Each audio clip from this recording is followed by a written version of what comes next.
kwa sifa alizozitoa na maelezo aliyoyatoa. SGR, Mwalimu Nyerere, daraja la Busisi, huyu si mbunge wa jimbo bali ni mbunge wa taifa. Kwa nadhani tunapokwenda huko muache nimchukue kwenye nafasi zangu 10. Mwenziwe Lea amesema kila kilichofanyika jimboni na amount ya fedha akitoa kichwani. Lakini mbunge wa Kisesa ni kurukaruka na kwamba Kisesa tunakudai. Lakini ukifata maandiko na rekodi za serikali, tumefanya mambo mengi sana Kisesa. Amenishangaza kusema Kisesa iko kama mwanamke aliyesuka nywele. Ndugu zangu, nadhani mngekuwa serious kutuletea wabunge wa kukutoleni huduma kwenye majimbo yenu. Kwa hiyo huyu ni mbunge wa taifa na sio mbunge wa jimbo. Hiyo ni kauli ya Rais wa Jamhuri ya Muungano wa Tanzania Daktari Samia Suluhu Hassan wakati anazungumza na wananchi wa Simiyu wilaya ya Meatu kule, wakati anazungumza na katika ziara yake akasema kwamba Luhaga Mpina hafai kwa sababu ameshindwa kuwatetea wananchi wake bungeni, na zaidi sana amekuwa ni mtu sio mbunge wa Kisesa bali ni mbunge wa taifa zima, sio wa kuzungumzia tu wananchi wake wa Kisesa. Lakini leo sasa Luhaga Mpina kwa alichokizungumza, hebu kisikie hichi hapa.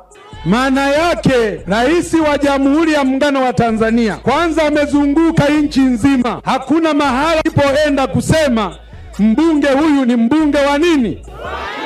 Kuwa ni Meatu Kisesa ambako ndio amekuja kumpata mbunge wa nini? Maana yake rais huyu inawezekana kuanzia alipokuwa makamu wa rais alikuwa anamjua vizuri huyu mbunge na kazi zake. Rais huyu alipoingia madarakani katika kipindi chake ameshuhudia kazi nzuri ya mbunge wenu anayoifanya katika jimbo na kitaifa, na ndio maana akaja mbele zenu na akakiri mchana mweupe kwa Tanzania kwamba mna mbunge wa kitaifa. Sasa wakati Luhaga Mpina anazungumzayo, watu wengi sana banaka anasema kwamba hii imekuaje? Mbona kama Luhaga Mpina ameamua kupiga sarakasi kubwa zaidi ambayo haijawahi kutokea? Kwa sababu wengi walitarajia kwamba Luhaga Mpina atakuja kwa namna nyingine, lakini Luhaga Mpina direct ameamua kunyoka moja kwa moja na kuanza kueleza au kutoa sababu nyingi zaidi, na ameamua kuchukua pointi. Ni kama mshikaji amechukua pointi 3 hivi baada ya kuweza kuclear ile kauli ambayo Rais wa Jamhuri ya Muungano wa Tanzania Daktari Samia Suluhu Hassan kusema kwamba Luhaga ameshindwa kuwatetea wananchi wake, na hivyo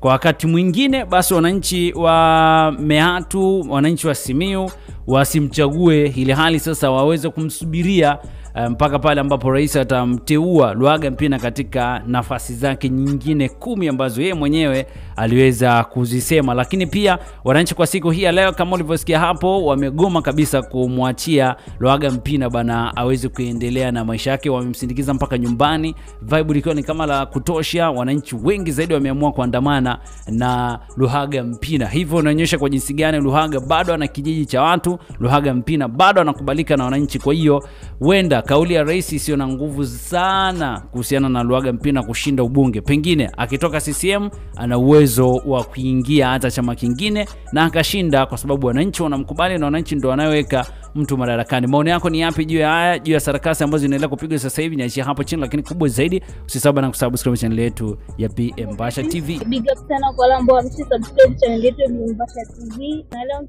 tunazungumzia ndio